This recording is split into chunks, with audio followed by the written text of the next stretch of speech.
Tensura. Of Bonds and Demon Lords by Ryagful. The unexpected arrival of the storm dragon Veldora had quite the varied reactions among the demon lords. Some, like Dino and Ramirez, were utterly confused. Guy and Draggle had huge grins on their faces as they saw where this was going. Leon and Frey were surprised, but did not have any particular. Valentine, the real one, on the other hand, was livid.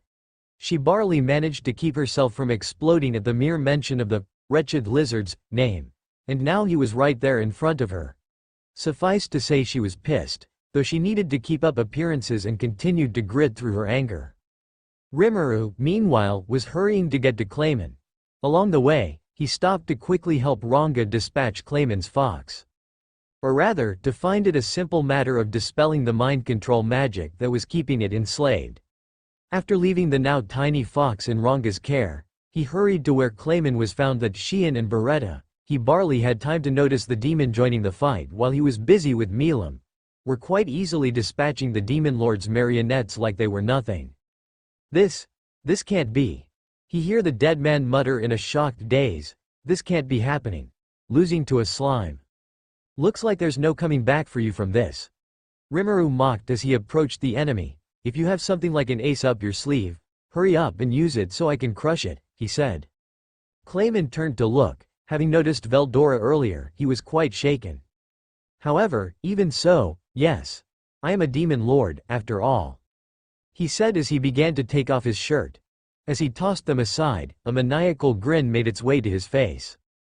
A dark aura began to form around him, and his face began to contort. Yes. It's been so long since I felt this desire. To crush my enemies with my own hands. His body began to tremble and suddenly began to bulge in places. And 4 demon-looking arms burst out of his back with a sickening sound. Such exhilaration! He shouted. A long, tail-like whip emerged from near the center of his back too.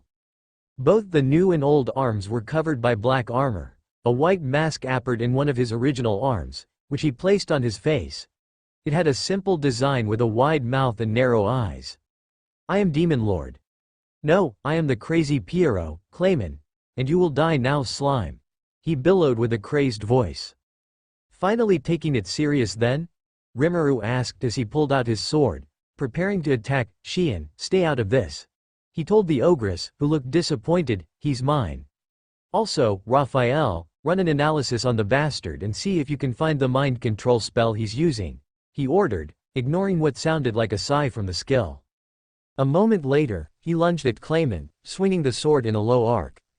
Clayman blocked the sword with one of his forward arms, then swung the tail whip at him. Rimuru dodged by jumping above and with a single swing managed to cut off the tail, causing Clayman to shriek in pain. Bastard! The dead man shouted as he tried to punch Rimuru mid-air with his 4 arms. But Rimuru was faster, easily dodging all of the attacks. Compared to Milim's speed, this is hilariously easy. Rimuru though as he dodged, kicking the air with some aura, he propelled himself behind Clayman, landing on the ground and swinging the sword around in a near-perfect circle. 2 of Clayman's armored arms fell to the ground, but he ignored the pain and turned around, shooting some kind of energy bolt where Rimuru was, but again Rimuru was quicker. A second later, Clayman's high-speed regeneration kicked in, his severed arms quickly growing back. Rimuru was getting fairly bored. As Raphael did not reported anything yet, he reasoned that he could speed things up if he destroyed all of Clayman's defenses in one go. He prepared to get serious, but a deafening boom echoed through the arena. The shockwave nearly pushed them all off their feet. Rimuru turned to look at the source. Odd. What started as a simple back-and-forth fistfight between Veldora and Milim had escalated within seconds into a torrent of utter destruction. Both of them had enveloped themselves in a thick aura, light purple for Milim, blue for Veldora, and they began to move at neck-breaking speeds. Now, they had become little more than purple and blue blurs that collided against each other over and over again, which was what caused the massive shockwaves. Neither seemed to be gaining any advantage. Even with his acceleration and perception turned to the max, Rimuru could barely make out what was going on. The clash continued for a few more seconds, and each time the shockwaves seemed to get more and more intense. Eventually, something had to give. When the two collided, they tried to push their aura as high as possible to overwhelm the other, which caused a massive, continuous outpour of hurricane-scale winds as their auras fought with one another. This time, even Rimuru had to brace himself, planting his sword in the ground for support. Ranga, Xian, Beretta and even Clayman were blown some distance away from where they were. Even the barrier seemed to struggle under the sheer might of the force their clash created. Even outside, the other demon lords could feel the incredible high-powered clash in their bones. However, though intense, the clash only lasted for 2 or 3 seconds before the two pushed away from each other, with Veldora landing on the ground, cratering it, and Milim managing to remain airborne. "Kwa ha ha ha," Veldora billowed with a massive grin on his face. "That was fun, Milim," he asked the Dragonoid, who continued to look at him impassively. "But I think it's about time you took this seriously, don't you?" he said as he bowed his hands together to the side of his body, gathering energy. Rimuru had to take a double at the stance. "No, he isn't," he looked on. Veldora finished gathering a huge amount of energy in his hands, which formed a bright ball. Then, he thrusted his hands forward, Kamehameha. He shouted, causing the ball to shot forward in a massive pillar of energy that headed straight for Milim. "You goddamn otaku dragon." "No," Rimuru screamed over the loud, deep boom created by the attack. He was really hoping there were no copyright agents in this world. He didn't want to get sued. He also started to seriously worry about Milim. As strong as she was. That thing Veldora launched was insanely powerful, and he wasn't the only one who though that.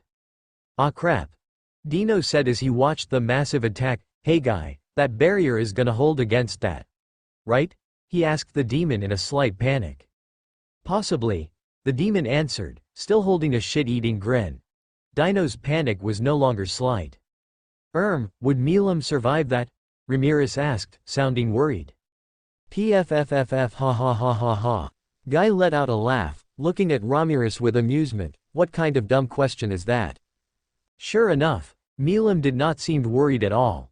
Watching the rapidly approaching wave of energy with a blank expression, she simply held out her left hand and allowed the attack to reach her. The bright wave enveloped her and moved onward, hitting the barrier behind, which managed to absorb most of the attack. As the light died down, everyone in the room except for a few were left gobsmacked. As if nothing happened, Milim was perfectly fine, though her left hand she held out was smoking. She had blocked the attack simply by that gesture, and had barely received any scratch from it.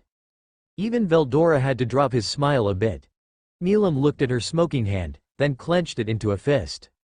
A moment later, she was enveloped in an aura so thick, it blocked the view of her inside, like a cocoon.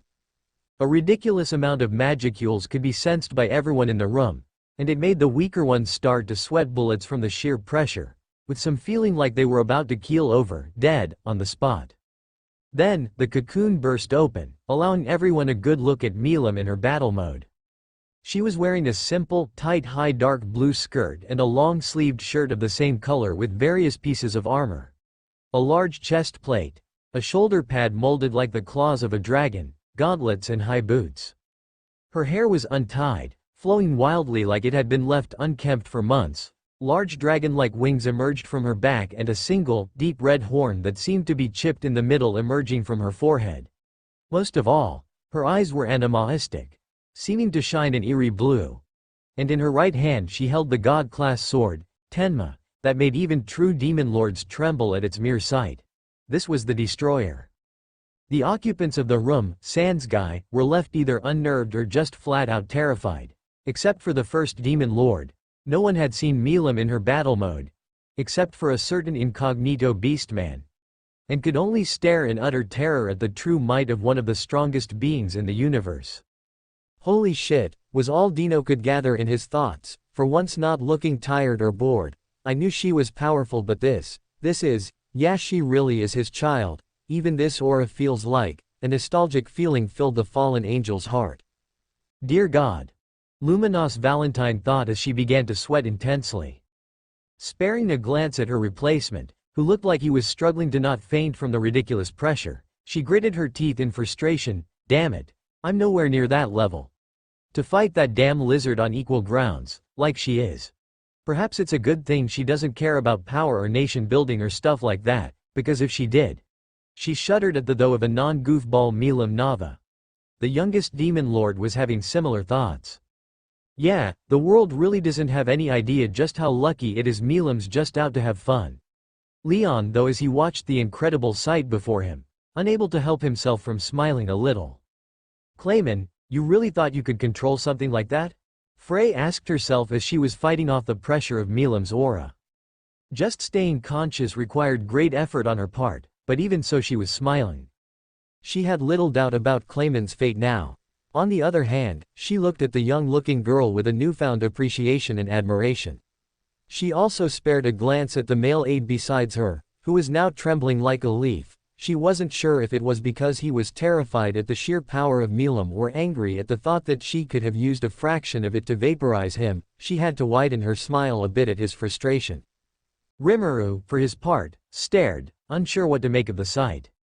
On one hand, he could tell that the sheer power she was displaying made absolutely everything he had ever experienced, short of Veldora, paled in comparison.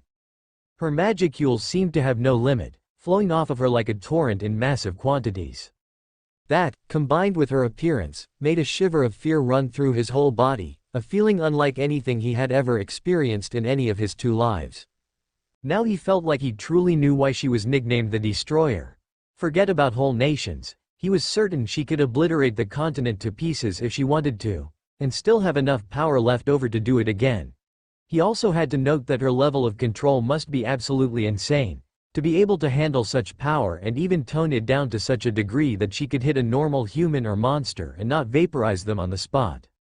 On the other hand, he found himself mesmerized. He had always, though she was pretty and cute, but this new form seemed to be much more mature for some reason.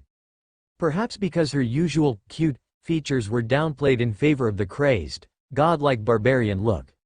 Sure, she was still somewhat childish even now, but he found himself really liking it for some reason. He could feel himself blush a bit. Oh no. He thought to himself as he realized what he was feeling, please tell me I don't have another kink. The though made him want to bury himself in a hole.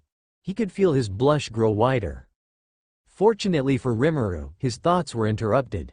With a speed that defied imagination, Milim lunged at Veldora who was still on the ground.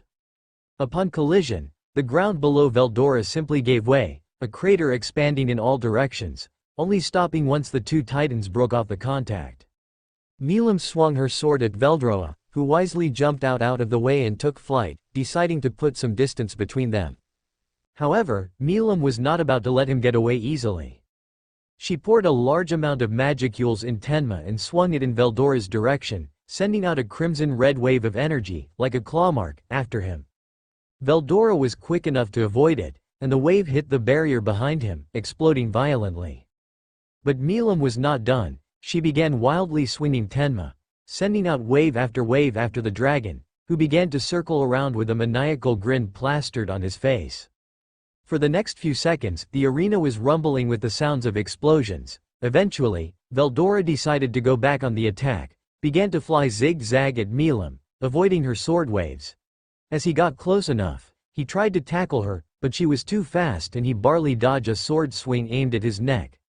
The 2 swung fists at each other again, colliding with each other's face, sending out another shockwave as they pushed each other away. Then, they abruptly stopped. The 2 stared each other down, each waiting for the other to make the next move.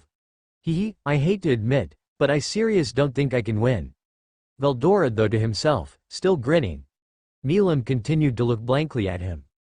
Rimuru and the others looked on, anxious to see what would happen. Then, ha ha ha ha. Looks like even Veldora cannot defeat Milim. Slime? Clayman billowed as he wobbled to his feet from where he had been sent flying. You know, as entertaining as this all is, I think it's about time we ended. Milim. He shouted in her direction, enough playing around. Use Stampede to kill them all, he ordered, motioning to the entire room. Everyone, ha ha ha ha ha. He cackled madly. Rimuru and everyone else tensed. He wasn't sure what Stampede was, but he sure as hell did not like the sound of it. He looked at Milim, to see her suddenly gone, and Veldora not reacting at all. For a second he panicked, thinking she was gonna go through with the killing, but then, she suddenly appeared right above Clayman, back in her normal look, and before the dead man had any time to react slammed him into the ground. He cratered the floor as a sickening crunch filled the room. Rimuru wasn't sure if it was his armor or his bones, and a flash of energy flew from Milim through his body like electricity, making him scream in agony. Arggggg. Ahahah. Make it stoop, he screamed as he thrashed and squirmed about, then fell silent, as did the room. Rimuru watched the scene with confusion. He watched Milim stand up from the still twitching Clayman, and had to do a double take when he saw her smile. "Wah, what just happened?" he asked aloud. She looked over at him, smile gone, but her expression no longer emotionless. She locked eyes with him, looking kinda guilty. "Milim?" he asked. "Just a second, okay," she said, looking away, still bewildered. He watched her move away from Clayman. "Hey guy, could you lower the barrier now?" she said to the demon, who had a knew it grin on his face. With a snap of his finger, the barrier was no more. She hurried over to where Frey was sitting, looking extremely relieved. When she got to her side, she put a hand on the harpy's shoulder, drawing her attention. "Is it gone?" she asked. The harpy looked over at Milim, eyes filled with gratitude, and said nearly through tears, "Yes, it's gone." Milim smiled, then winked. Hee. "I told ya you could trust me," and did a thumbs up. "Clayman never saw me coming." "Wahahahaha," she laughed. You weren't being controlled?" Rimuru asked. "But how?" he tried to say, when suddenly he felt a shiver run down his spine. The feeling came from somewhere within him. He could swear it was coming from Raphael. And then he remembered she had told him Milim was not under the influence of any spell. Ahaha. "Ah. Raphael, are you angry?" he asked the skill. He got a worrying silence back. Trying to suppress his embarrassment, he heard Guy speak up. "What a cheap performance," he said, still smiling. "Ah, yeah. I knew she was faking it," Ramirez tried to say, chuckling sheepishly. Of course. I knew too," Dino said, also sheepishly. "And me too. Hee. De Gruel said, trying to avoid eye contact with anyone. "You liars," Rimuru wanted to shout, but he wasn't much better and stopped himself. Out of the corner of his eyes, he saw Veldora look at him triumphantly. "Argg. Don't tell me even he knew?" he complained, but Raphael spoke up. Report. Analysis of Demon Lord Clayman completed.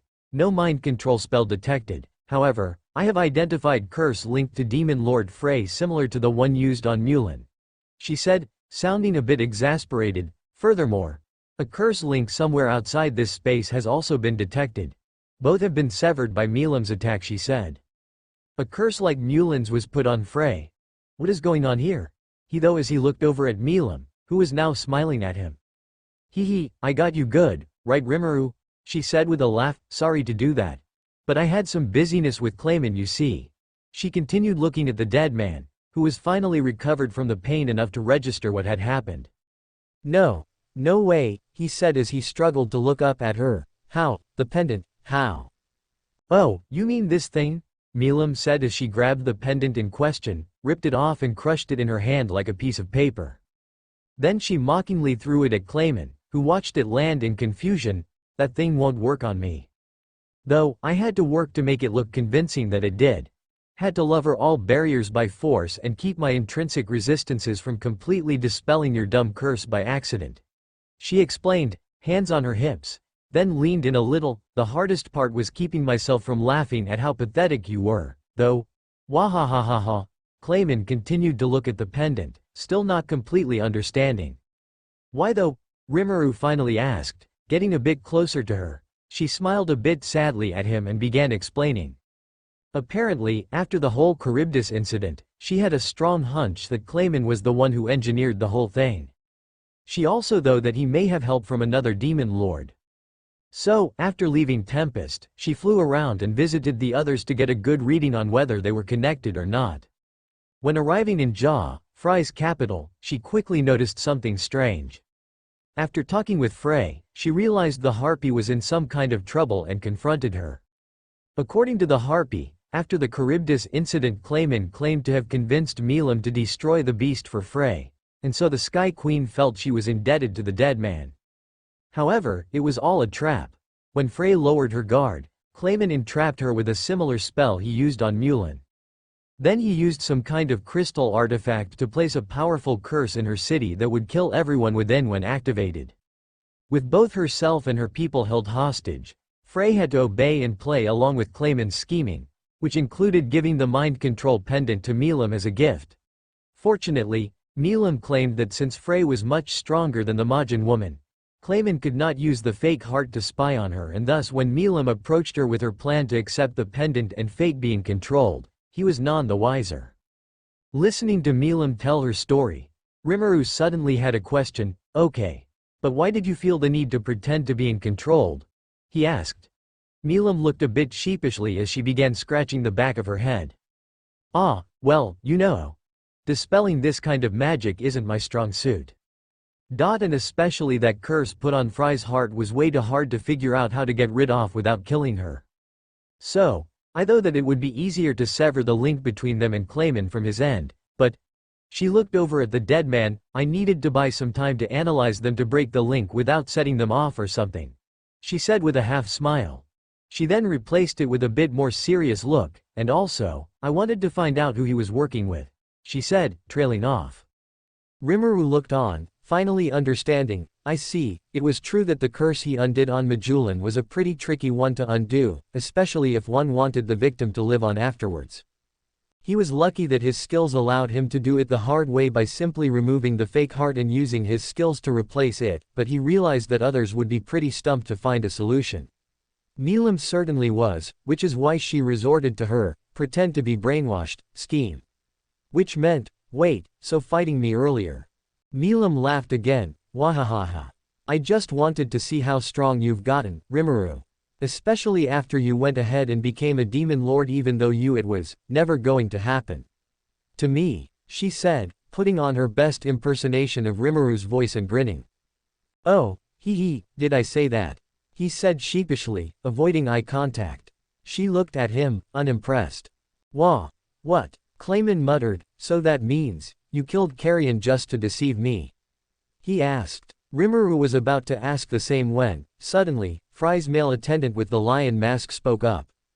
Whoa there, what nonsense are you spilling again?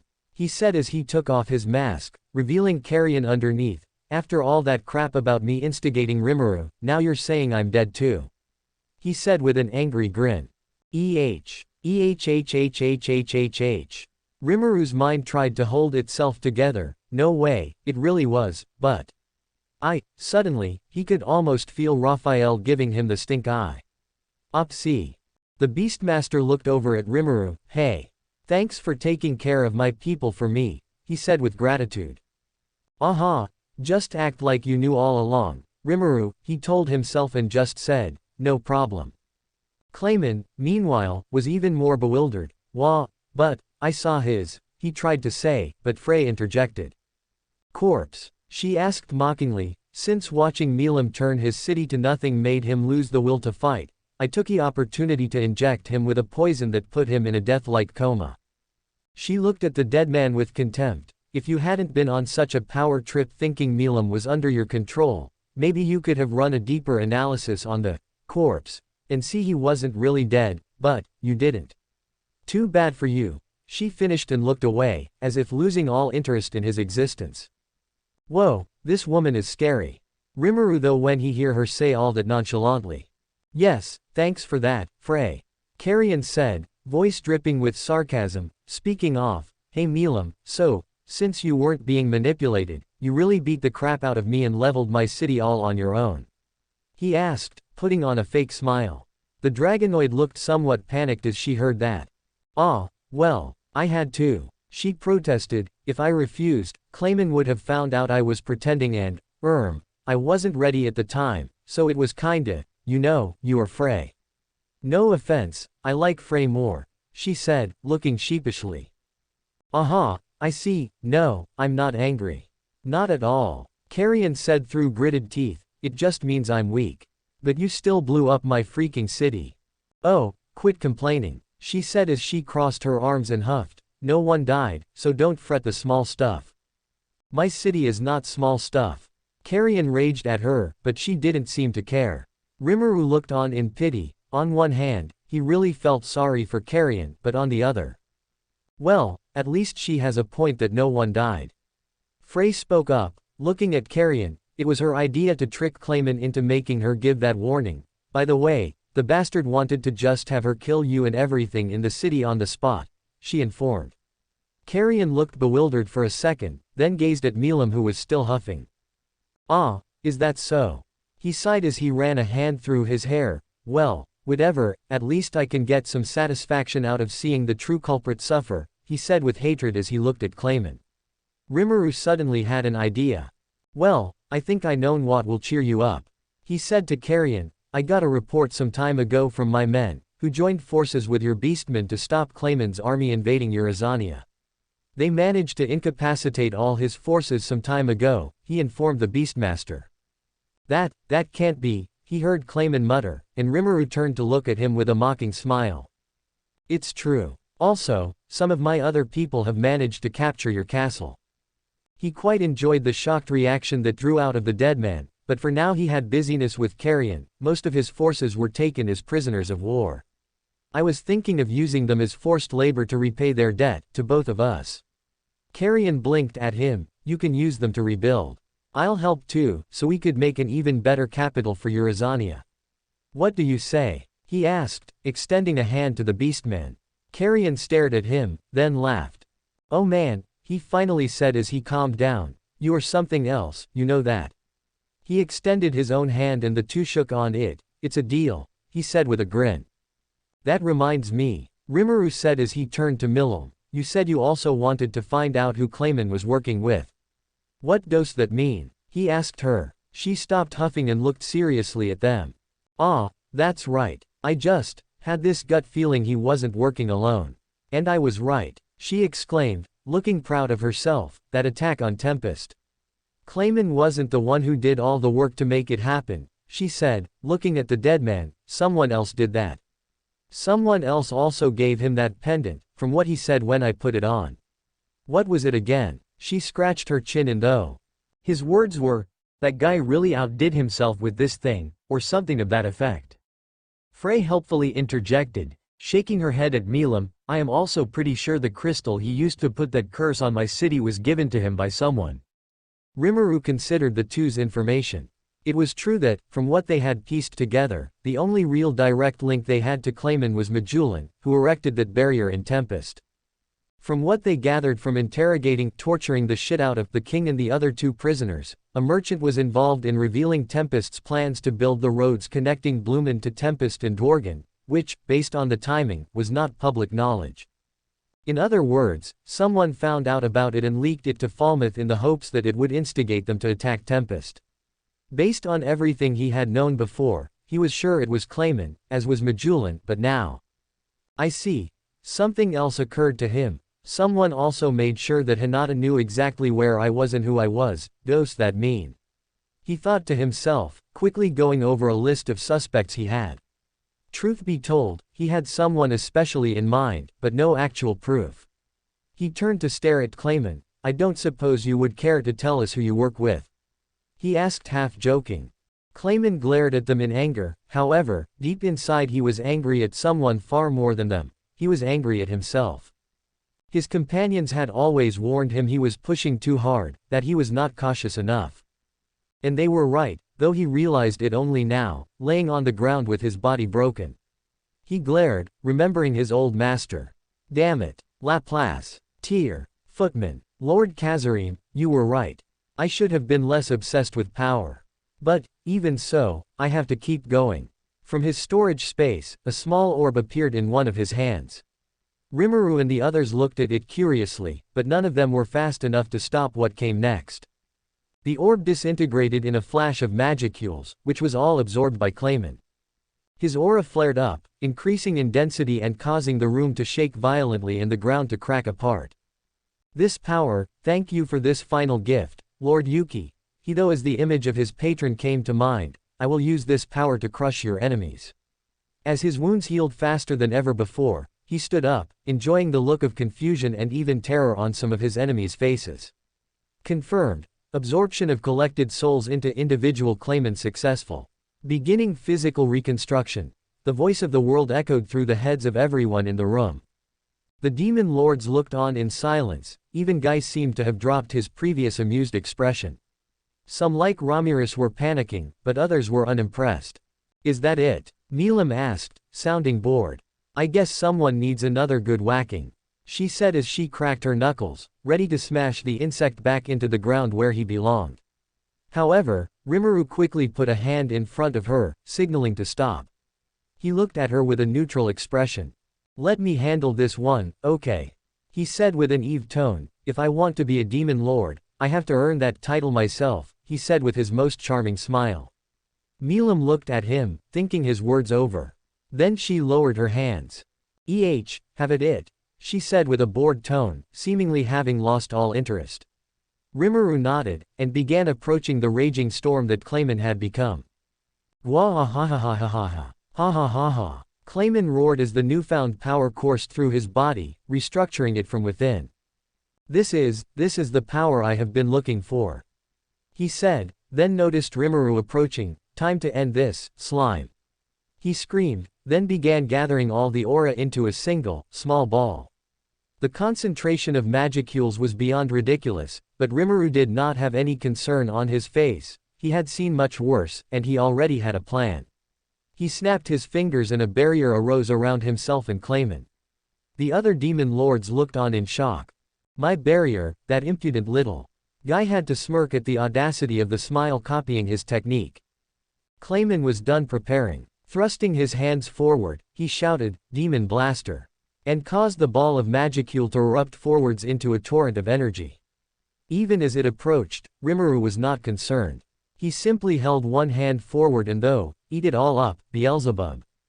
A black mist appeared in between Rimuru and the attack. Within seconds, all the energy of the blast was gone, as if nothing was coming his way to begin with. The demon lords looked on. Milim, Veldora and Guy were smiling, expecting nothing less. As the black mist too dispersed, Clayman looked on at the unharmed slime with fear. As Rimuru began walking forward, Clayman instinctively stepped back. However, with the barrier in place he had nowhere to run. Do you finally understand that you can't win?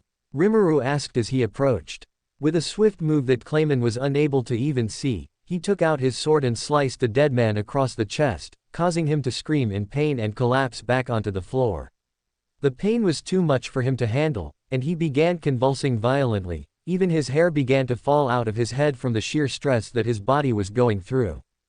What happened? Ramirez asked as she watched the dead man thrash violently, unsure how just a sword cut did that. Interesting, Guy said as he rubbed his chin. He used thought acceleration on Clayman before cutting him. Those few seconds must have felt like days of continuous pain from his perspective. He explained, and Ramirez had to grimace at the even some of the other demon lords seemed unnerved at that Rimuru watched the bastard squirm in pain on the floor, his mind finally free from his little trick. He turned to look over at Guy with an emotionless expression. I will be executing Clayman now. Any objections? He asked. The demon simply continued to smirk as he said, do what you want. Nodding, Rimuru turned to look down at Clayman. All right Clayman, you get only one chance. Who are you working with? Answer me and your death will be painless, he said with no trace of pity in his voice. The dead man finally seemed to recover enough that his mind registered what he said. He looked up at Rimuru with bloodshot eyes, fear written all over his face. No, I will never betray my comrades, he screamed, no semblance left of the prideful and haughty Clayman that had entered the room a few hours before. Weeks from his perspective. That is the absolute rule of the moderate Harlequin alliance, he finished, breathing heavily. Rimuru looked on impassively. He sighed and said, is that so? Well, I guess even scum must have some principles to live by. I can respect that, however. I have my own principles. Like never backing down on my promises. He punched Clayman across the face, again using thought acceleration to put him through hell. He screamed in agony, convulsing on the floor. Aha! Quadruple A. Lord Kazarim, save me, he said through his screams. Rimuru heard that and got curious. Kazarim, is that your partner? He asked, curious. Kazarim. Milim asked from beyond the barrier, why does that name sound familiar? She wondered, scratching her head. Carrion looked at her in annoyance. Wah, come on Milim, you really don't remember. He asked her. She shook her head. Demon Lord Kazarim. He shouted, you know, that guy. You guys remember, right? He said, looking around the room. However, doesn't ring a bell. Ramirez said immediately. Kaza what? Dino asked sleepily. Can't say I remember anything. Dagruel said bored. Carrion's eye twitched in annoyance. Seriously. Come on. He turned to point at Leon. You remember, right? When Leon looked confused at the suggestion, Carrion screamed, Kazarim was the guy you killed to become a demon lord, remember? Huh, I can't be bothered to remember every small fry I kill. Leon dismissed. Carrion had to slam his palms in his face, then he looked at Milim. He and you were the ones who supported me becoming a demon lord. You know, that guy. He shouted. Milim had a sudden look of realization. Ooh, that guy. The Curse Lord. Yeah, I remember now. She shouted triumphantly, but calmed down the next second. Ah, but, what does he have to do with Clayman? He's been dead for like 200 years, right? She said as she looked at Leon. If you are insinuating that he lived, no. He most certainly did not. Leon dismissed with a cold voice. Then what is his relation with Clayman, I wonder? Frey asked, still seated on her chair. Rimuru listened to the demon lords talk among themselves, trying to piece together what they had revealed. He looked over at Clayman, who had calmed down somewhat again and had a mortified look on his face. However, Rimuru realized it was not because he was afraid of him, it was because he had revealed to them something he shouldn't have. Hey, this Kazarim, anything you can tell me about him? He asked Carrion, who looked over at him. Not much, the Beastmaster said. He was kind of a recluse. Never even saw his face. He was, suddenly, his eyes widened. He was always wearing that mask, he said, realizing something. Hearing that, something clicked in Rimuru's head. A mask, huh? Like a clown mask. He asked no one in particular, like the ones worn by the Harlequin Alliance. He said as he looked down at what was left of Clayman's mask. So, this, Lord Kazarim, was one of your friends. Maybe your previous boss? He asked, but the dead man looked away. Oh, maybe that's what this was all about. Milim shouted, thinking aloud, to get back at Leon for killing Kazarim. She said, looking at the previous hero, who had to raise an eyebrow at her idea. Revenge against me? He asked, looking at the broken dead man. I see. And all this mayhem he caused was so he could ascend as a true demon lord to kill me? He asked, sounding amused. HMPH, I see, he said, then looked away, deep in thought. Well, that's all great, but if Kazarim is gone, the question remains, who is Clayman's partner? Frey said. I wonder that too. I doubt Clayman would still be so eager to take revenge if Kazarim had simply revived. Meaning he's probably gone for good, maybe. Carrion interjected, not sounding completely convinced of his own theory. Rimuru thought it over, and decided that he simply didn't have enough evidence to say one way or the other. In any case, his suspects still remained, and none of them seemed to be deadmen. So Clayman's partner was likely someone else. He looked down at the man in question, who was shaking violently. He realized he wasn't going to get anything more out the bastard. Well, I guess you won't be talking anymore. This is the end for you. He told him, watching as he looked up at him. Noticing he had no fear in his eyes, he quickly realized what he was thinking, so he decided to break his spirit before he delivered the final blow. Oh, and if you think I'll let you revive, you are mistaken. Hearing that, Clayman's body went stiff. I will kill you and destroy even your astral body. There is no escape for you now, he finished, putting his hand forward. For me, this will last only a few seconds, but for you, it will seem like an eternity. Seeing the gesture, Clayman began to panic. He quickly tried to push himself away, but his weak body did allow him to move more than a few inches. Soon, a black mist burst forth from Rimuru's outstretched arm and began enveloping the dead man. No, stop. He began screaming, beginning to sense pain all over his body as the mist made contact with him. Stop. No, I can't die like this. He tried to crawl away, but to no avail. Save me, Laplace. Tear. Footman. He cried as the pain became unbearable and tears started flowing down his face. AAAAARGGG. and screamed as the pain of an eternity of suffering enveloped his soul all at once. Then he was no more as the mist consumed him whole. Then it was over, the mist vanishing without a trace as everything that once was Clayman was dismantled into its base magicules, stored within Rimuru.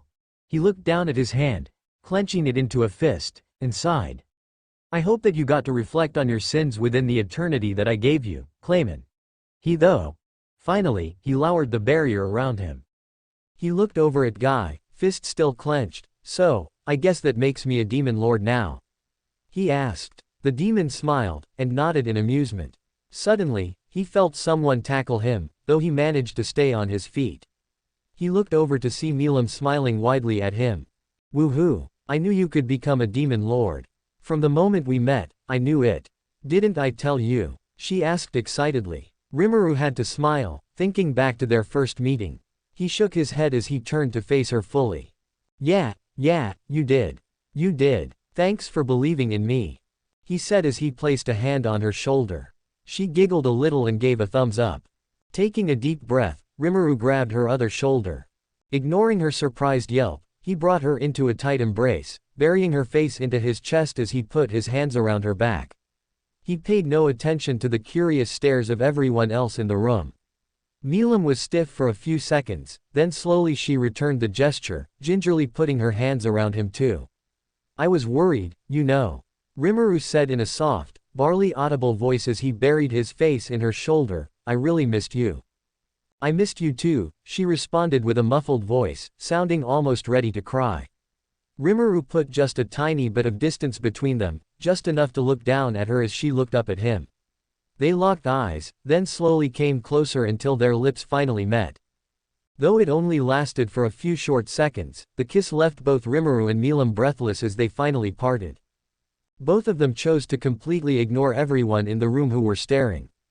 Some with bewilderment like Valentine and Dagruel, others with, I knew it, looks on their faces, like Guy who was smirking, and Leon, while others didn't know what to make of it, like Dino and Carrion. Veldora also rolled his eyes, but also had a genuine smile. Xian was looking at them, barely holding herself from squealing out loud. The two continued to stare in each other's eyes for a few moments until they quickly and quite more passionately than before went in for another. Milim had to tiptoe to get a better position while Rimuru held her even tighter than before. Ramirez, meanwhile, was freaking out. She shouted in confusion, a blush on her face. When did this happen?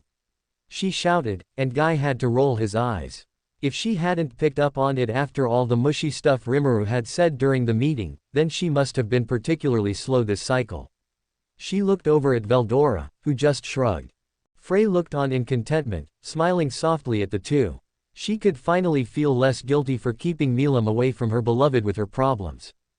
Dino looked on with embarrassment. I feel kinda bad for watching, he said groggily. Then stop watching, Valentine said as he shook his head. Behind him, the real Valentine had to do a double take, unsure on how to react. She chose to try and ignore it. She failed. Finally, though actually it was only a few seconds, the two lovebirds drew back, eyes glossy. Seeing her look up to him like that, Rimuru smiled softly and cupped her cheek in one hand.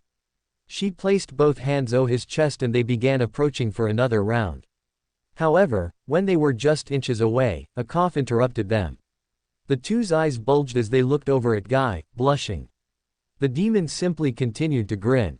Sorry to interrupt, he said as he enjoyed them squirm under his gaze, but perhaps you could continue after we're finished here. The two quickly put a bit of distance between themselves, though Rimuru still had one hand around her shoulder. He began scratching his head while she tried very hard to look like it was no big deal. Needless to say, she was failing, as her blush just grew bigger. Yeah, sure, Rimuru said through his embarrassment, avoiding eye contact with anyone in the room. He looked over at a blushing Milim as she was doing the same, freaking cute. His thoughts quickly went in some other place than what Guy wanted, so he forced himself back on track. No. I have to focus, he shouted to himself. He could swear he heard Raphael say something snarky, but he ignored it. Let's go back to our seats then, he said, more to himself. Milim nodded and they began walking away, Rimuru to the opposite side from Guy while her next to the demon. Suddenly, Milim stopped. Wait, she shouted and quickly ran over to Frey. Rimuru stopped just as he reached his chair and looked at her. Hey Frey, you still have those right? You kept them safe? She asked excitedly. The harpy smiled and sighed. Of course I have them Milim, she said as she activated a magical array to extract something from her storage space. Honestly, you think I'd forget? She asked exasperated as he gave Milim what she wanted. They were the dragon gauntlets he had made for her as a gift. He blinked as he watched her hug them tight to her chest, squeeing. Ah, you still have those? He asked sheepishly. She quickly shot him an offended look. Wah, of course I still have them, she said, then put on the biggest smile he had seen yet. They were a gift from you. Rimuru had to try very hard to keep himself from melting into a puddle then and there, and he was certain he had a big blush on his face that everyone could see. Even so, he tried to play it off by saying, oh, of course, and quickly sat down. Still smiling, Milim quickly hopped over to her seat, ignoring Ramiriz's glare. So are we not gonna talk about, the fairy wanted to say, but Guy shot her a look that clearly said, no, we are not, and she shut up. After finishing staring down the fairy, Guy snapped his fingers. In an instant, the spatial manipulation spell used to enlarge the room was gone and everything was back to normal. He looked over to Rimuru and said, mind putting the table back in? Rimuru blinked, having almost forgotten about that. He quickly made it appear again. No sooner than it did, Dino slammed his head back onto it for support. All right then, if we're finished, Guy said as he rolled his eyes at Milim, then looked at Rimuru intently. As you easily defeated Clayman, from this day forward I shall allow you to refer to yourself as a demon lord. Any objections? Absolutely not. Milim was the first to speak up, still holding the gauntlets. None, none. Ramiris quickly said, I believed in Rimuru from the start.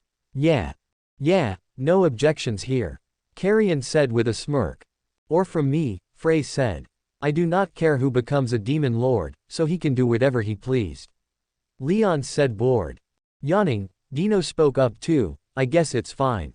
Indeed. Dagruel said, he has more than proven himself. And even Veldora approves of him, which is enough for me. HMPH, fine. Valentine said with a huff, arms crossed, though personally, I would never want to allow a lowly slime to become one of, he wanted to say, but was swiftly interrupted by a loud fist pounding the table. Everyone turned to look at Milim, who was staring angrily at the vampire. Watch your damn mouth, Roy. She screamed loudly. The vampire was about to say something when Veldora quickly spoke up too. Yeah, how dare you insult my friend, you mere servant. He said with annoyance. Rimuru quickly saw where this was going and wanted to stop him, but it was too late as the dragon continued as he looked at the maid behind Roy. Oi, Milus, watch how you discipline your stupid servant before that mouth of his gets him killed. The idiot said without a care in the world. Rimuru had to facepalm. Things then got worse. I'm sorry, I am but a humble maid of Lord Valen, she tried to say, but... No, you're definitely that vampire demon lord I met way back when. Veldora quickly butted in, remember. I think I blew up your city or something, he casually said with a smile. Rimuru had to bury his face deeper in his palm. He peeked through his fingers to see the vampire woman look furious as hell. No, master. Ramiris quickly went over to him and tried to whisper, but everyone could hear her, don't do that. Valentine is hiding her identity. It's a secret that the current demon lord is a proxy. She said. Veldora gave her long, oh, stare. It's not a secret now that you said it in front of everyone. Single quote. Rimuru thought. If he though the vampire was furious before, now she was absolutely livid, giving Ramiris one hell of a death glare. Seeing that, the fairy quickly hid behind Guy. Milim looked at her in surprise, and from the look on her face Rimuru could tell she was about to say the exact same thing, and it looked like Valentine suspected as much because she was giving her a glare too. Milim tried to brush it off by whistling, but she couldn't whistle so she was blowing air. Meanwhile, Veldora too was avoiding eye contact with anyone. Rimuru sighed, exasperated. Listen, dragon, Roy tried to say, but the true demon lord. It's fine, Roy. No need to say anything. It's too late now, she said, sighing.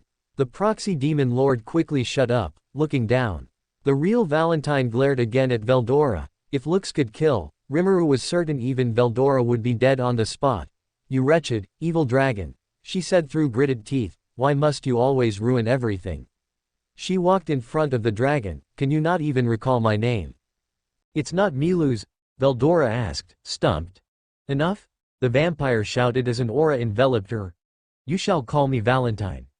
Her aura engulfed her in a bright light that dissipated quickly, revealing her in a new gothic-like outfit. No longer needing to hide, she let her aura free, startling everyone who didn't know who she was like Carrion and Frey, who had shocked looks on their faces. Even Leon looked surprised. Whoa, Rimuru though as he observed Valentine's aura in its entirety, the other one was no slouch, but she's on a completely different level. He continued to observe her, trying to get a grip on just how powerful she was. She wouldn't pose much of a challenge to say Milim, but he would definitely not want to fight her. Valentine moved to Roy's side, who bowed deeply. My humble apologies, my lady, he said, ashamed. However, she didn't look particularly upset at him. It's fine, she said with an even expression. Roy, I want you to return back to the sanctum ahead of me. Something has been bothering me. He looked up at her as he continued, that clown-looking intruded you chased away recently. I think he may have some connection to Clayman. Rimuru perked up when he heard that. The man bowed again. As you wish, my lady, and then vanished in a cloud of bats. Rimuru looked on as the vampire sat herself in Roy's seat. She turned to look at Rimuru. I apologize for my servant's impudence, she said, sounding more like she was saying it out of courtesy and didn't actually meant it. I for one have no objections, she finished as she looked away. Ah, no worries, Rimuru said awkwardly. Well then, officially, Guy said as he looked on, welcome among the 10 great demon lords, Rimuru Tempest. Here. He threw something at him, and Rimuru quickly caught it. It was a ring. That ring will allow you access to this room whenever you like. The demon clarified. Rimuru nodded and stored the ring away in his stomach. Before we move on to other topics, does anyone have anything else to say? The demon asked. Suddenly, Frey raised her hand, if I may. The demon nodded for her to continue. There is something I would like to do. I have given it some thought and think it's for the best. She drew a short breath. I would like to step down from the title of Demon Lord. Everyone at the table looked confused at her declaration. Some, especially Milim, had a sudden worried look on their faces. I see. Would you mind telling us why? Guy asked, sounding somewhat disappointed. Yes. You see, after seeing how powerful our new member here is, she said, casting a quick glance at Rimuru, I do not believe I'm fit to be a demon lord. Even Clayman, at the end, was too powerful for me. But Frey, you are the Sky Queen. Dragonoid spoke up, no one is better at aerial combat than you. There's no need to put yourself down like that. If you fought Clayman in the air, he wanted to say, but Frey quickly cut him off. Thank you, Dragonoid, but that is just an excuse, she said, we do not always get to choose our battlefield. I was and still am too weak in all other fields. And so, I would like to step down. She looked at Milim with a sudden, almost mischievous smile, and become Milim's subordinate instead, she said. What? Milim shouted, standing up and slamming her hands in the table. Where did that come from? She asked, panicked. I haven't heard of it before. That's because I didn't tell you, though I have been thinking it for a while. Frey answered, I didn't tell you because you would have rejected me. I'm rejecting you now too. Milim shot back, I refuse. No way. If you become my subordinate, then we won't be equals anymore and we won't be talking and hanging out like usual. She said, almost crying. We can still do that, Milim. Frey said with a kind smile, I promise things won't change much. Besides, she began, dropping the smile and looking more like a stern teacher, don't you think it's about time to get serious and properly lead your followers? She asked. Not really, Milim said with a deadpan expression, still not convinced. Frey sighed. They'd been doing just fine on their own for like 1,000 years, she finished, waving her hand dismissively. Still, you. Frey wanted to continue, but suddenly she was interrupted by Carrion, who stood up beside her. Wait, I have something to say too, he said, looking at Guy, who nodded to continue. I too would like to step down and become Milim's subordinate. The reason is simple, he said as he looked at the shocked Dragonoid. Milim beat me fair and square. No doubt about it, I was outclassed by miles. I'm no longer fit to be a demon lord either. So instead, I would like to be her subordinate, and build a nation with her at its head.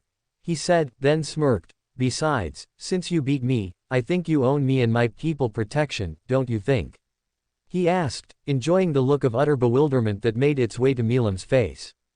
Rimuru was conflicted. He agreed that Milim could use getting more serious, if even just a little. On the other hand, he felt really sorry seeing her rack her brain trying to get out of Frey and Carrion cornering her like that.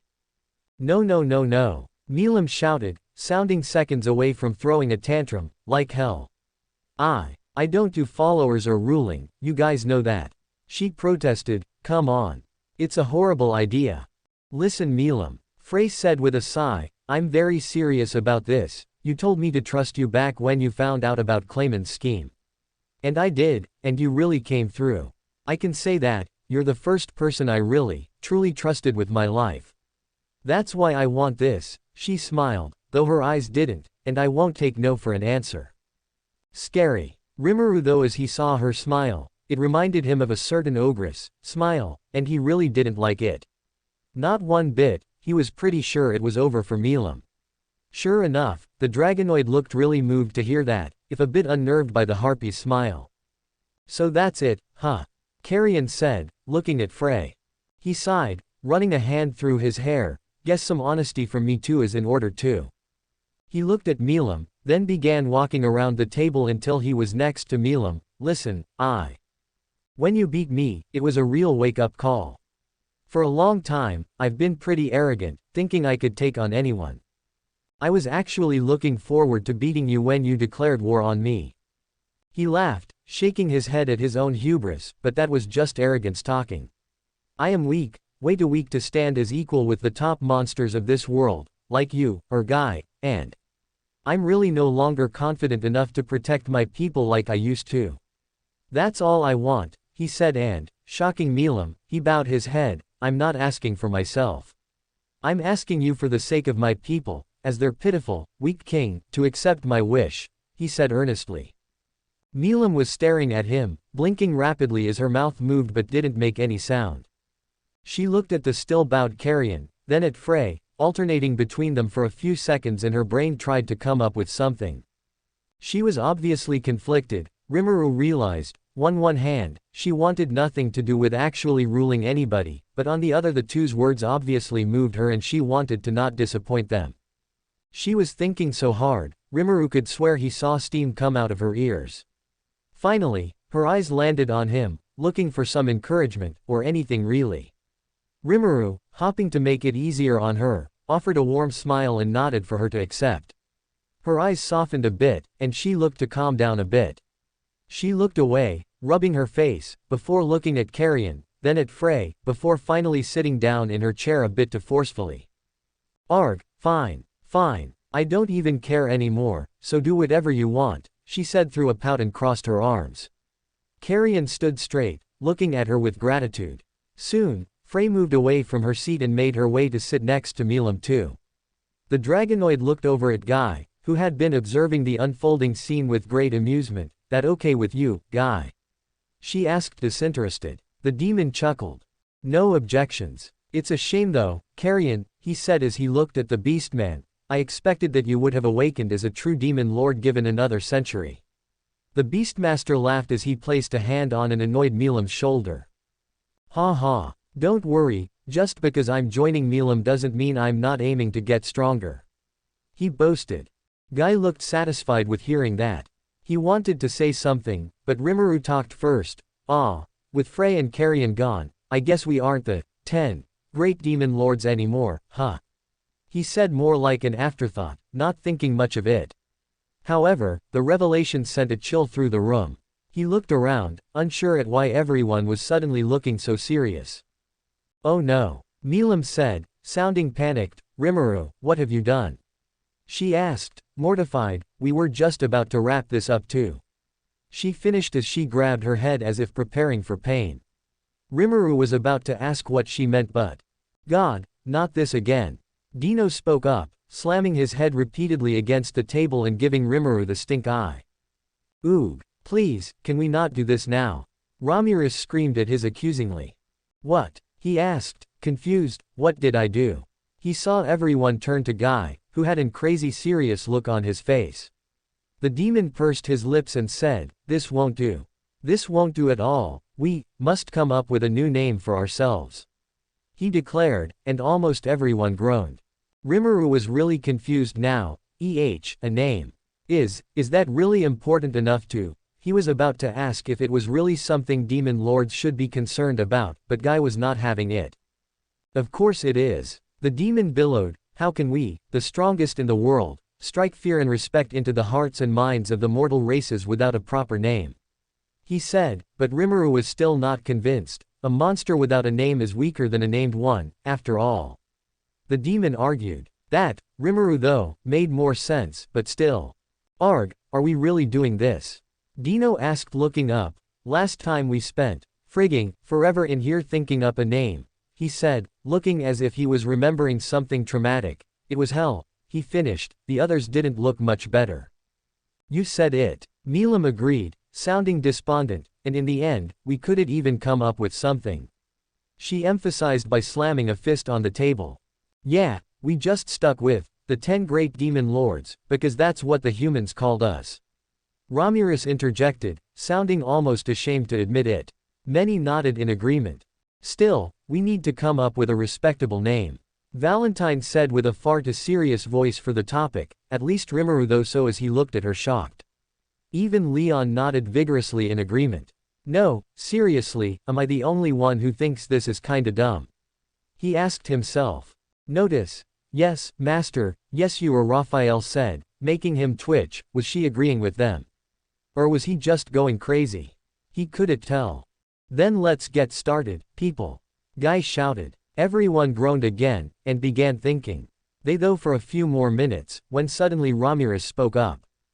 Ooh, how about, she sounded really excited about her idea, the 8 great demon lore. However, she never got the chance to finish, as everyone shot her a look of disapproval. She trailed off at the end and shut up, realizing herself how stupid it sounded. Again, silence fell on the room. Screw it, I give up. Milim said, imitating Dino and leaning her head on the table. Wake me when someone gets an idea, she muttered. Kwa ha ha ha ha. Veldora laughed. Rimuru suddenly got a very bad feeling. If you have a problem finding a name, Rimuru is pretty good at it. You can count on him. He said. This old, scaly, otaku bastard.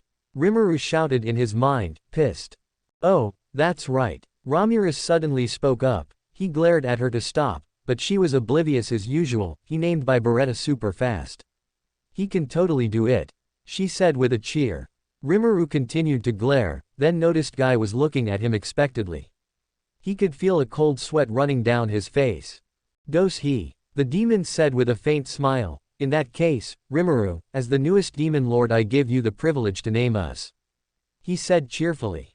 Rimuru returned the smile, a bit too forcefully, and said, ah, no thank you.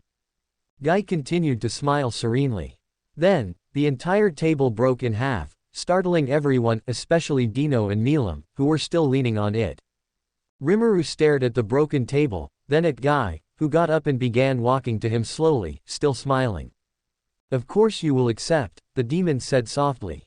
Rimuru continued to watch in a panic, trying to avoid eye contact. It a very honorable request. He stopped right in front of the slime and grabbed his chin, forcing him to look him the eyes. This is all your fault for reducing out numbers, isn't it? He leaned in uncomfortably close. You should take responsibility, he said within a low voice, then began to lean in, next to his ear. Rimuru was really starting to panic when suddenly, Guy was pulled back with a yelp. Gah, what the demon said as he looked at the culprit. It was Milim, who had grabbed his hair and pulled him backwards, and she looked ready to kill him on the spot. Oh. Rimuru though as he watched her sport the angriest expression he had ever seen on her. Everyone else in the room froze too, some looking ready to scram to safety at a moment's notice. What the pack do you think you're doing? She said in a very Very dangerous tone that made everyone flinch, but the demon did not seem especially concerned, more like annoyed at being interrupted. "Oh, don't give me that," he scoffed. "I was just asking nicely," he said. There was nothing nice about that. Rimuru wanted to scream at him, but wisely kept quiet. "Nice my butt, you bastard," Milim shouted in his stead, looking angrier by the second. "Keep your hands and lips away from my Rimuru, or else," she warned, raising a fist for emphasis. "Damn brat," Guy said dismissively. "You wanna fight?" she shouted, aura flaring up, but he continued to be unmoved. Everyone else in the room, however, was sweating bullets. "Why don't you go bother someone else?" the demon said, flaring some of his aura too as he got right up in her face. "Why don't you go whore yourself to someone else?" the Dragonoid shot back, preparing to attack. Rimuru decided that enough was enough. He had to end this before it escalated into something really, really bad. Okay, stop," he shouted as he quickly got in between the two. "I'll do it, okay," he said, looking up at Guy. "So chill, yeah." Guy looked down at him, his aura dispersed instantly. After a few tense moments, he finally smiled and simply said, "That's all I wanted. Thanks," and proceeded to move back to his seat as if nothing had happened. Rimuru turned to Milim, who was looking kinda sheepishly and apologetic. Maybe she didn't expected that to escalate so badly. Whatever, at least she stopped Guy from molesting me. He smiled awkwardly and she smiled back, then quickly moved back to her seat. She and Guy pretended the last few minutes never happened. Rimuru sat back down, and the next instant Guy snapped his fingers. The table put itself back together, like magic. "Alright, I'll think of a freaking name," he said, crossing his arms, "but don't complain afterwards if you don't like it, okay?" Sighing, he began thinking. And thinking, and thinking. This was more difficult than he imagined. While he was thinking, he began looking all over. Looking up, he noticed the roof of the room had an image of the sky projected onto it. The stars, seeing the beautiful sparkling sky, he had an idea. "How about the octagram?" he asked the assembled demon lords, who all began looking at each other. One by one, they began to nod. Not bad, has a certain mystique to it," Valentine said. "Indeed," Leon agreed. "Dang, just like that huh?" Dino said through a sigh. "Why did the rest of us even bother?" Guy listened to the others give their approval and grinned. "Quite a lovely name," it settled then. "From today onward, we shall be feared and respected under the name, Octagram," he declared, and everyone began clapping. And thus was born the Octagram, or what some people would call the 8-star Demon Lords, and the beginning of a new age.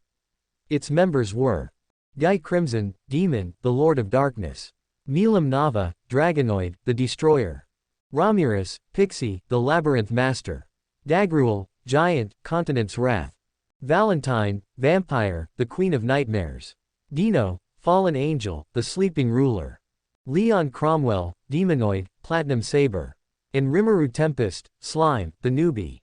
And now, the last issue we have to discuss, the distribution of territory. Guy announced, and one of his maids brought out a large map that she unfolded onto the table. Diving up the territories was not as arduous a task as Rimuru imagined. Most of the other demon lords, at least those with territories, Ramirez and Dino did not have any, would see no change. Instead, the main issue was allocating Rimuru's domain, which proved quite generous. He was given the entirety of the Jura forest, or basically all unclaimed land located between the already established nations, from the Empire in the east to Bloomond and Falmouth in the west, and from Dworgen in the north to the Demon Lord domains in the south. He was told he would have full autonomy, meaning he was allowed to do just about anything he desired with how he ruled his domain. Speaking of the south, the other issue was Milim's domain. With Frey and Carrion officially under her command now, both of their lands, the Beast Kingdom of Eurazania and the Harpy Kingdom of Fulbrosia, were officially annexed into her domain, the land of the Forgotten Dragon. Suffice to say, she was not exactly happy, but things got worse for her. At least she would say that Clayman's former territory, the Puppet Kingdom of Gistov, was left up in the air with no ruler, and so after a quick debate and a lot of protest from Milim, it too was given to her to rule over. Thus, the entirety of the southern domains were swiftly and suddenly unified under a single ruler, becoming a new superpower overnight. Rimuru was certain that would cause quite the international stir, even without the infamous destroyer being at its head. Of course, with Frey and Carrion at her side, Rimuru didn't think Milim would do much, ruling, which he figured was probably for the best anyways. She would most likely be more of a figurehead, much like she had always been for her original domain. And thus concluded the Walpurgis, the Demon Lord Banquet. With a satisfied smile, Guy looked over the map and nodded. Well, I think this concludes the meeting, he said as he stood up. Thank you for your participation. I had my maids here prepare a feast for us, if anyone wants to join, he offered. Valentine excused herself and left, looking very anxious to get somewhere, but Rimuru didn't exactly care at the moment. Until they set everything up. Guy, is there a room I can use? He asked the demon as he got up. Yes, he waved his hand and several doors suddenly appeared on the walls behind them. You may rest in any of those rooms, he said, sitting back down. Thanks. Hey, Milim, he said, drawing her attention from some conversation she was having with Frey and Carrion. Mind if we talk? You guys too, he said to the former demon lords. Nodding, the three followed Rimuru into one of the rooms, along with Xian, Veldora and Ramirez and her servants. Once in, Beretta closed the door behind him. Once they were inside, Rimuru turned to look at Milim with a somewhat worried expression. So, what was it you wanted to talk about, Rimuru? She asked as she noticed his worried look. Boring stuff mostly, he said with a half smile, like how we were gonna go about organizing all the prisoners we took for labor. He said as he looked over to Carrion, stuff like that. He noticed she was not looking too excited, so he continued, there was also something more personal I wanted to tell you, you have a right to know, he said, then sighed. You guys should hear it too, he said to Frey, Carrion and even Ramirez, so maybe you should sit down, he told Milim, motioning to the large sofa in the room. Though she looked hesitant at first, she went and sat down, he followed suit, sitting down next to her. Frey and Carrion each took one of the chairs near the sofa and waited expectantly for him to start. So, there's a lot of stuff I have to say, guess I should start from the beginning, on the day I died, he said, and began retelling his story, how he was a human in a past life, only to die one day and reincarnate into a slime into this world. How he met Veldora in the cave, befriended him and agreed to help him break out, ending with his ascension to Chancellor of the Tempest Federation. Having finished the most important part of the story, he looked over everyone to gauge their reaction to his story. Frey and Carrion had stunned expressions on their faces. You're kidding, Carrion eventually said, you're a reincarnation. That's crazy. I heard about other worlders, but this. Frey said stupefied, I never heard of someone retaining memories from a previous life. Kuhuhu, not surprising. Veldora said from his spot behind Rimuru, even I never heard of something like that before. Rimuru is unique as far as I know, he said with a grin. Rimuru felt embarrassed from hearing the dragon's praise, feeling like the little slime he was when they first met. Shaking his embarrassment away, he looked over at Milim to see what she was feeling. She didn't look too surprised. Wait, why is that? Did she suspect something? He wondered, as if reading his mind. Milim answered. I thought something was weird about you. She said through a smile, could never put my finger on it. But my intuition was saying you were odd, and it never failed me before. She laughed, guess you're even more special than I thought. That's right, Veldora agreed, it's good that you see that. Milim. Quahahahaha. Again. Rimuru had to fight off embarrassment. Finishing laughing with Veldora, Milim put on a more serious expression. But why did you look so worried earlier? She asked emphatically. Rimuru blinked at her, wondering how he should say it. I mean. Is it really okay? Hearing that, Milim just got a confused look. Are you okay with me having been a human? He asked. She immediately looked insulted. What? She shouted, almost sounding outraged, why the heck would I have a problem with that? She asked. He looked at her, stunned by her outburst. He did his best to ignore the sly grins that some people in the room were shooting at them. Ignorant of those, Milim continued, Rimuru, I don't care that you're a slime, now. Why would I care what you were in literary another life? She asked with a warm smile that almost melted his heart. He had to do a double take as she put one hand over his and continued, I mean, does anyone actually care? He continued to look at her, unwilling to break eye contact. If there weren't so many people around, he would have dragged her into a hug and started making out with her on the spot. Of course we don't, Sheehan shouted, breaking the mood. No one in Tempest cares one bit, she proudly declared. Milim looked over at her with a smile. Yeah, I didn't think so, she said before turning back to Rimuru, so you should probably stop fretting over that kind of small stuff. She finished by drawing him into a hug, which he quickly returned. Most people in the room decided to look away until they were finished with their moment, though some Ramirez just continued to stare in bewilderment. Okay, he said as he drew back from her, thanks, he finished with a smile. Now it was Milim's turn to look embarrassed. He laughed softly and put a hand around her shoulder, then turned to her new subordinates. Well then, I think we should get on with the other stuff. The two former demon lords, still grinning at them, nodded.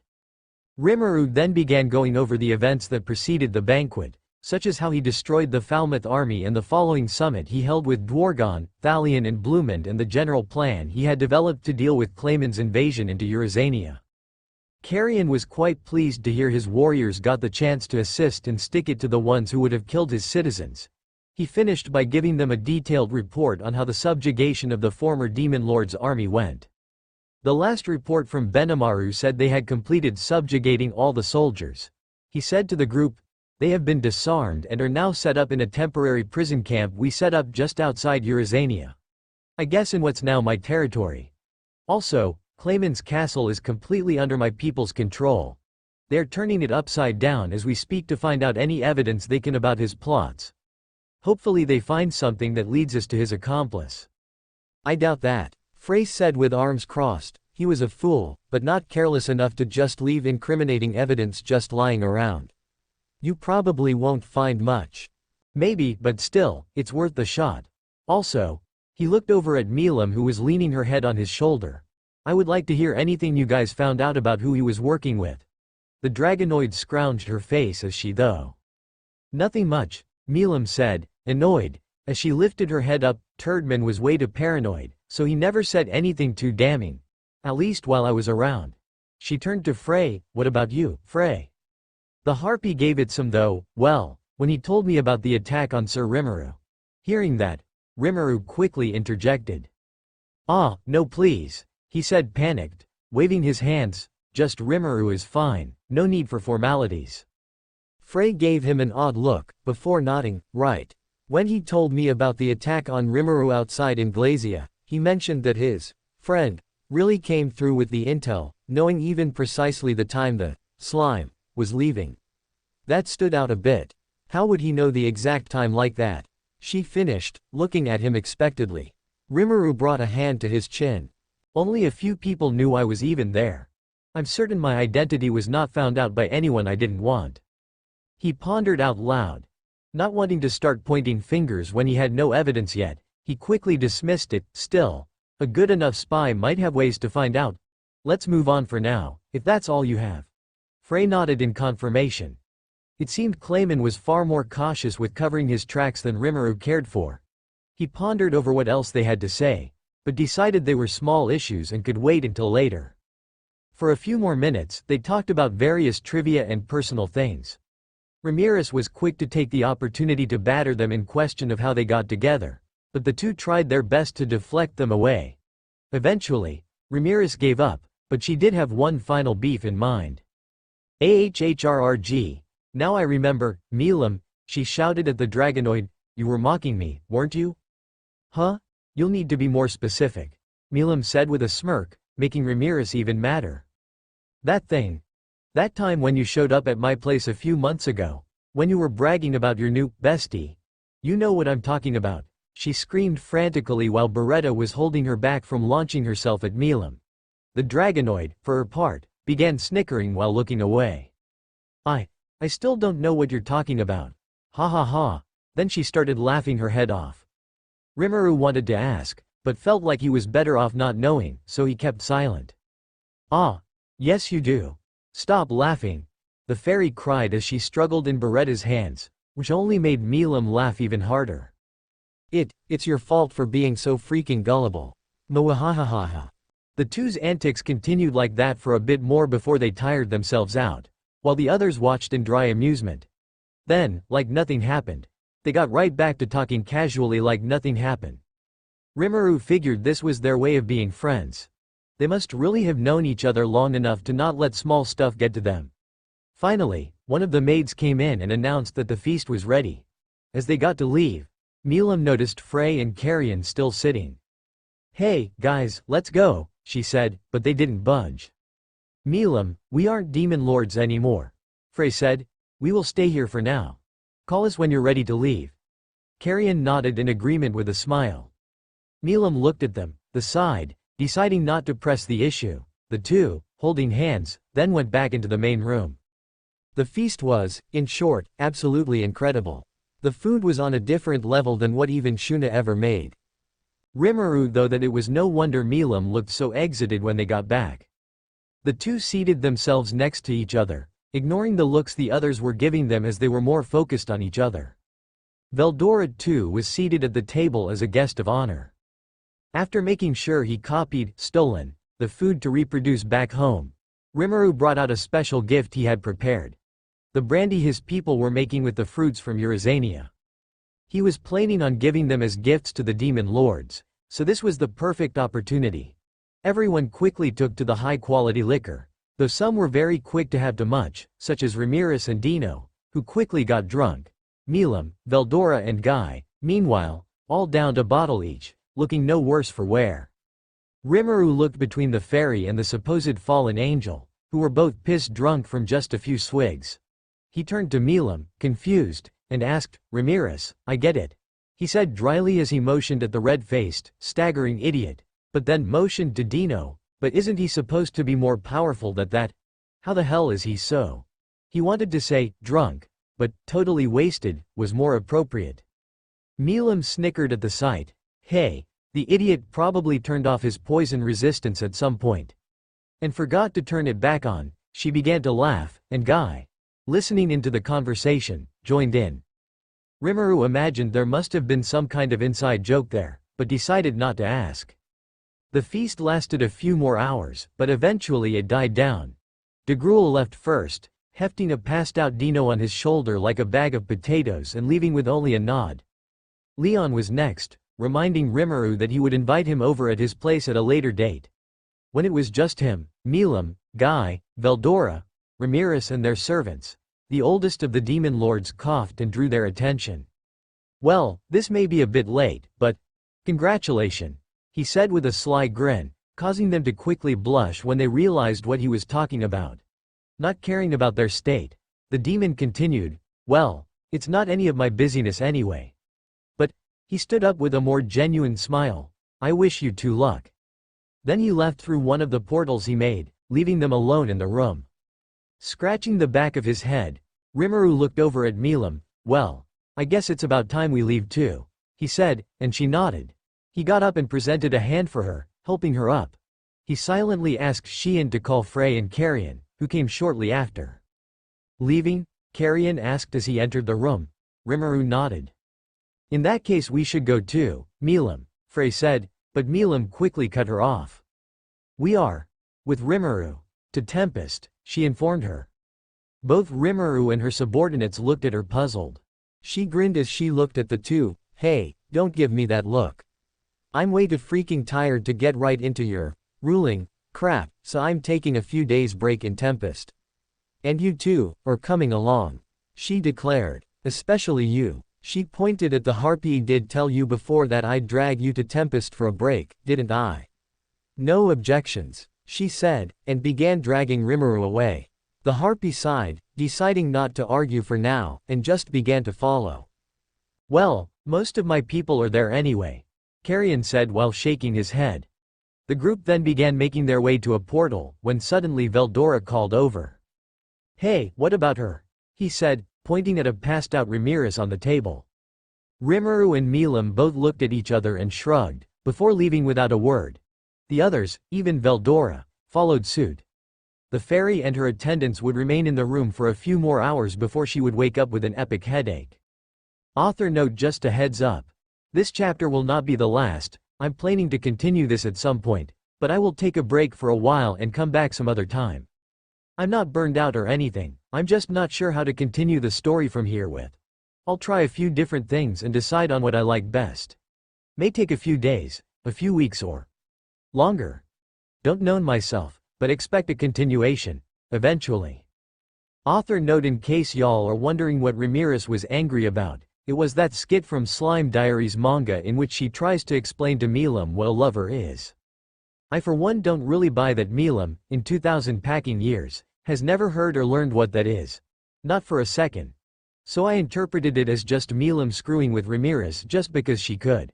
We already know she's hiding a lot more of her real intelligence under a mask of childishness, so it's a pretty safe bet if you ask me.